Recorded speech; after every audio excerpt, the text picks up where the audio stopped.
রং সবুজ রেখে কিভাবে ঢেঁড়স ভাজি করতে হয় সেই রেসিপিটাই আজকে আপনাদের সাথে শেয়ার করছি। হ্যালো ভিউয়ার্স, আসসালামু আলাইকুম সবাইকে। সবাই কেমন আছেন?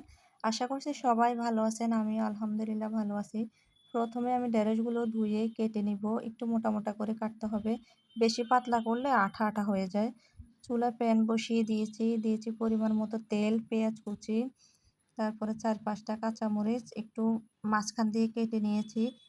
ভেজে কেটে রাখা ঢেঁড়সগুলা দিয়ে দিব সাথে। ঢেঁড়স ভাজি করতে গেলে বেশি উপকরণের দরকার হয় না, সামান্য কিছু উপকরণ দিয়ে আপনি খুব সহজভাবে ঢেঁড়স ভাজি করতে পারবেন।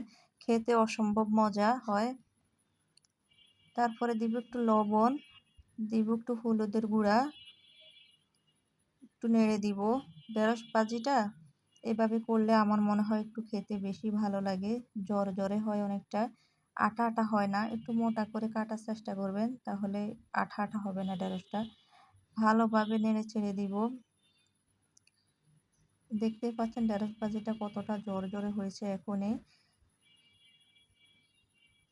কি সুন্দর একটা সবুজ কালারও এসেছে। এই পর্যায়ে একটু ঢাকনা দিয়ে ঢেকে দিব 5 মিনিটের জন্য। 5 মিনিট পরে ঢাকনা সরিয়ে নিচ্ছি।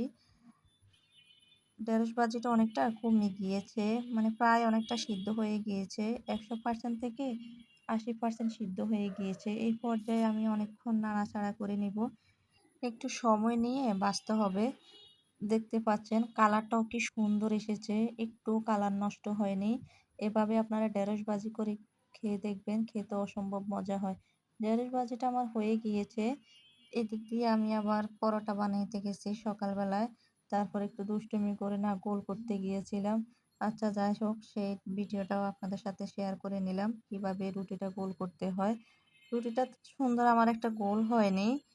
তারপরে আমি পরোটা, এগুলা দিয়ে আমি পরোটাই বানাবো ঠিক। তারপরে দিব একটু দুধের গুঁড়া।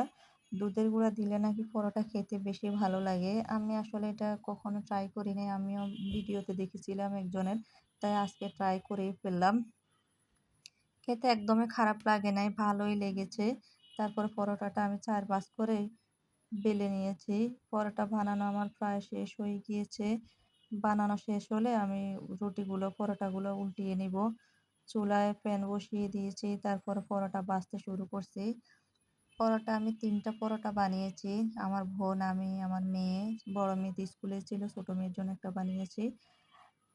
খেতে বেশি ভালো লেগেছে। আমি ডিম ভাজি করে নিয়েছি সাথে। আমার মনে হচ্ছে দুধ চা হলে বেশি ভালো হতো। এখানে আমি আবার নুডলস রান্না করেছি। তারপরে কিছু ফল ছিল, পলিথিনে ছিল, ওটা আর খোলা হয়নি। ফলগুলো একটু খুলে নিচ্ছি।